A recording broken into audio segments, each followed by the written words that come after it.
Go and blast them up. To get these bulls on my side. Let's just hope they're fast enough. So don't be the one to die tonight. Hello again, YouTube! This is Dr.Kendo, and I'm back with the Pokémon Red commentary. And we are, we kind of last left off, I should say, in the Viridian Forest, and I caught a Weedle, and that was sort of the last note that we left off on, I guess I should say. And, of course, I caught a Pikachu, who I'm calling Tamari, or Tamari-Chu, and so... Of course, I'm doing the usual, I say this every single Pokemon commentary, but what I'm trying to do is catch any of the new viewers or new users or whatever, either to Necessary Quest or to Dr. Kendo's home channel.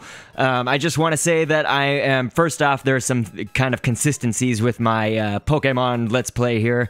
I'm naming my Pokemon after you, the viewers and subscribers. I'm actually reserving this right for subscribers of Dr. Kendo, and what you have to do, actually, is I want to be very clear about this because there seems to be a little bit of confusion.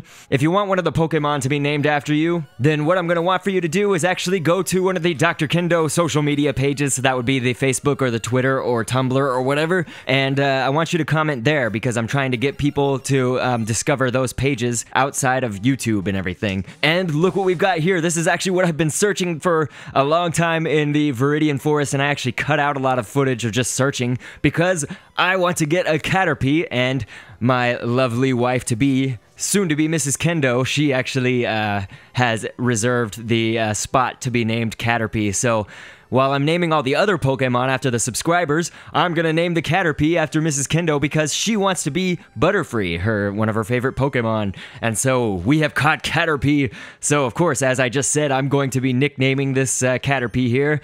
With its little short feet, I'm going to be naming it Mrs. Kendo. And I'm just going ahead with the Mrs. She's technically right now a Ms. at the time that I record this, but we will be Mr. and Mrs. together very soon, actually. Our wedding is on September 1st, 2012. So... if you're viewing this kind of when it's first uploaded and everything, it'll still be about a little less than a month away, but it's actually coming closer and closer. So I caught Mrs. Kendo, she's transferred to the PC, and I actually want to go grab her, get her, that sounds awful, I want to go grab her, whether I do or not. I do want to go and grab her out of the PC, and I think I'm also going to get Gold Raptor 17, aka the Weedle that I caught from the last episode. Just going to heal everybody up and go ahead and get them out of the PC. It's funny because it says someone's PC, like we all don't know who it is. I guess if you're first playing this and you've never had any experiences with Pokemon, sure, you wouldn't know who it is. But someone happens to be a certain someone that we all know. So I've got to deposit somebody, and so I'm sorry, wee guy. I'm depositing you. Geez, who else am I going to deposit? I guess I'm going to deposit Chipster, the Nidoran male. So my Pidgey and my Nidoran male are going to go in the box. I will get you guys back out at some point. I just, I need to give everybody some airtime and everything. And I forgot that in Pokemon Red, actually, and Blue, and probably in some of the other earlier ones, I remember they started doing things differently a little bit later on, but in these versions, you actually, when you catch the Pokemon and they go to your PC, they do not gain all their health back. So that's actually something that is a feature on some of the newer generations and stuff that I remember, but not so much on the older ones, so I had to re-heal all of them. Let's see, but we want to get Mrs. Kendo some levels. I want to basically get her up as a Butterfree as fast as I can. I know she would be very happy about that. And that's what I want to do before I fight the Disliker, the evil rival. He is named Dislike because I couldn't fit Disliker in there. But anyway, let's, basically we're going to go through, actually we're going to fight some of the trainers finally in the Viridian Forest after, doing anything that I can to basically get up the levels of these Pokemon here that I've got, namely, of course, Mrs. Kendo. Gonna upgrade her first. Yeah, let's just go ahead and fight one of the trainers now. Hey, you have Pokemon? Come on, let's battle them! So I'm fighting the Bug Catcher. They don't have individual names. I know that in some of the newer ones, they have names like Bug Catcher Tom or whatever. So just, everybody knows this as a grinding trick in Pokemon. You just put the Pokemon that you want to gain levels, you put it out first so that it comes out right away, and then you just trade it out for one of your other Pokemon, and then just use it to win the battle. So obviously, Leroy Jethro, the Spearow, Mrs. Kendo level 4 already. the Spearow, Leroy Jethro, he is very going to be very skilled at killing off these bug catcher Pokemon. So that's a good choice. Or even Kendo would be a good choice too, the Charmander. Really, any of those guys will do the trick. But let's get some levels with Tamarichu. Let's just get everybody some levels. So while we're doing this crazy battling and everything, don't worry, I will speed up any footage of just monotonous type things and whatnot. That's what I like to do as well. But I'm going to go ahead and answer a question. One of the things about Dr. Kendo commentaries is that I like to do question and answer commentaries where I basically take questions from you, the viewers, and I answer them on air, and you will get an annotation back to you.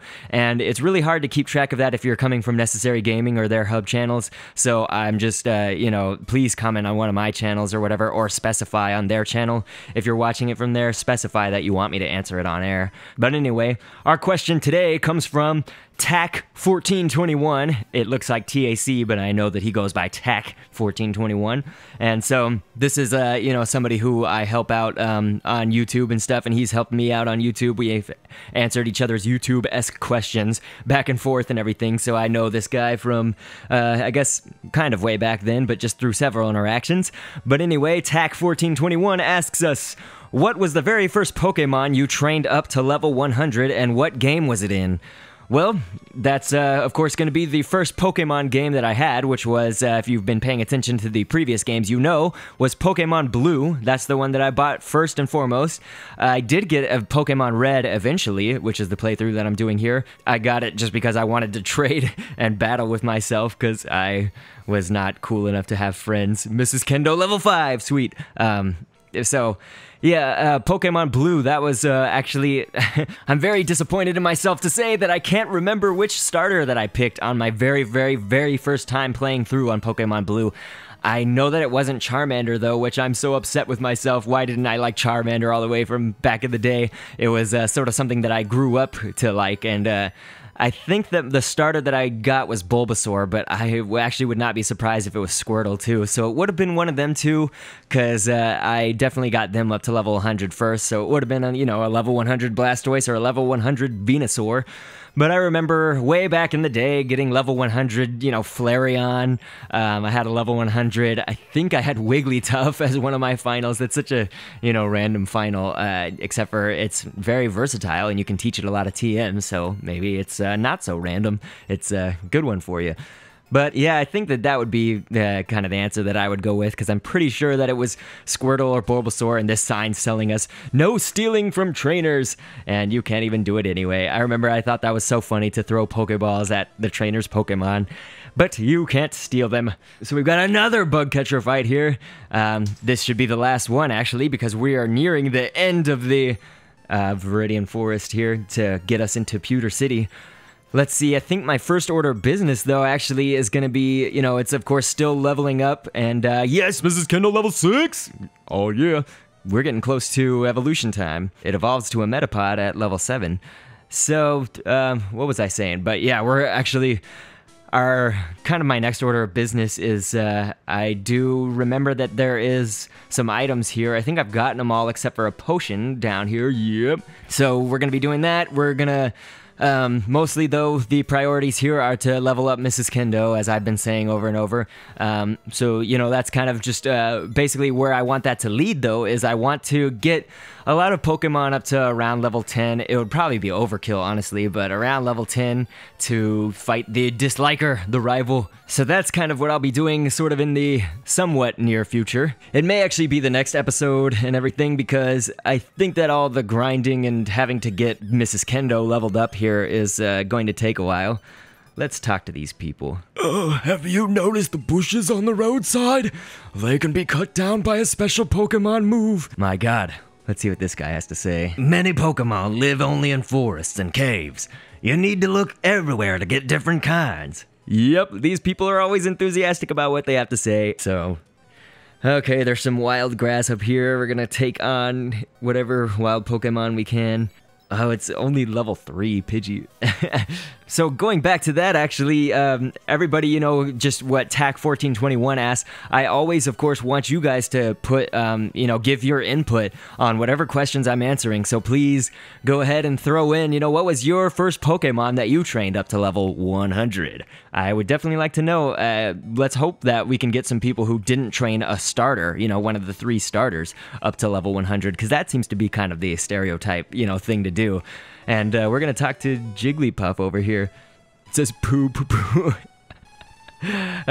Poo poo poo. I'm not immature at all. I don't remember this part actually right here. Psst, do you want to know what I'm doing? Actually, I don't know what he's doing. I'm spraying Repel to keep the Pokemon out of my garden. Oh God, I should have guessed. That was a waste of time. Let's get some more Pokeballs. We probably need them. I, you know, don't see necessarily in the very soon, you know, in immediate future, but always good to stock up on them while I've got the money and everything. So I need to speed this footage up. We gotta battle some more and everything. But yes, make sure and share your thoughts on everything that's going on. I wonder who would have the most, you know, kind of unconventional Pokemon to train up to level 100. I challenge you to lift your voice and tell me who, you know, who was yours, and was it an awkward or unconventional one? Like, I don't know, who does nobody use out there? Was it Jinx? Okay, Mrs. Kendo level 7! What? Mrs. Kendo is evolving! Oh my gosh, yes! So, Mrs. Kendo is going to become a Metapod, and man, if Mrs. Kendo was here with me to do the commentaries, she'd probably be like, do you still think I'm pretty as a Metapod? Of course I do. Of course I think you're pretty. You kind of have a big nose as a Metapod, but you are beautiful, and you're going to turn into a Butterfree, which is one of the most beautiful Pokemon ever, so do not fret. The good thing about the Viridian Forest, I want to say, actually, as far as leveling up here and everything like that, is that you're fighting so many Kakuna and Metapod, and they're actually somewhat higher levels, and, you know, they yield better experience than if you're going to take on the Weedles and stuff like that here, and you'll, of course, occasionally run into the Pikachus. So, it's a good way to get experience for that, not just for fighting the bug catchers and everything, but, kind of the goal for this episode, actually, for me, was to get Mrs. Kendo to evolve to a Metapod, so I think that we're going to go ahead and end here soon. I'm probably going to grind a little bit more, I think, before we get this episode under wraps here, but, definitely, you know, if you want to ask questions, there is a list going around and everything, so please ask your questions if you want me to answer them on air. I'm definitely appreciating that you guys do that. It's really cool to interact with the community and everything, and that's like my favorite part of doing YouTube and everything like that, so I don't want to answer any questions like before you can ask them and everything, so hopefully you get on them fast if you want to get them asked, because often it's like, you know, your favorites, those types of questions get asked, you know, first and foremost, and if you ask them again after somebody's already asked them, I'm like, oh shoot, sorry, somebody's already asked that question, can you ask a different one?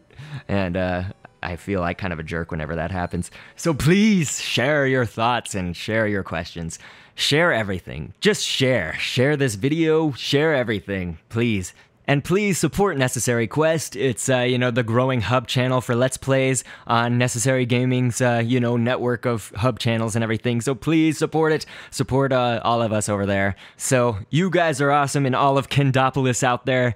I did put out a notice on my Facebook and everything, but I just want to say, people who are not over there that didn't really see that notice or anything, the uploads are going to go a little bit slower for the month of August and into, you know, basically into September 9th or 10th, because I am, of course, planning for the wedding and for the honeymoon, which is in Disney World. Oh yeah. Which is the most magical place on earth, as they say. I've never been, but I'm excited. And so, of course, planning for the wedding up till September 1st, you know, I've got things to do, things to plan for, people to talk to, whatever negotiations to make. And I've also got a temporary job, which is full-time, so I am working 40 hours a week, doing some data entry and everything. That will actually be a job that, as I said, is temporary and will last up until my wedding and maybe a little bit after that, but that's basically why I'm going to be kind of slow to upload and everything. I am going to try and stick with the Pokemon episodes once a week, though. I think that that's very nice for my channel and for Necessary Quest, of course.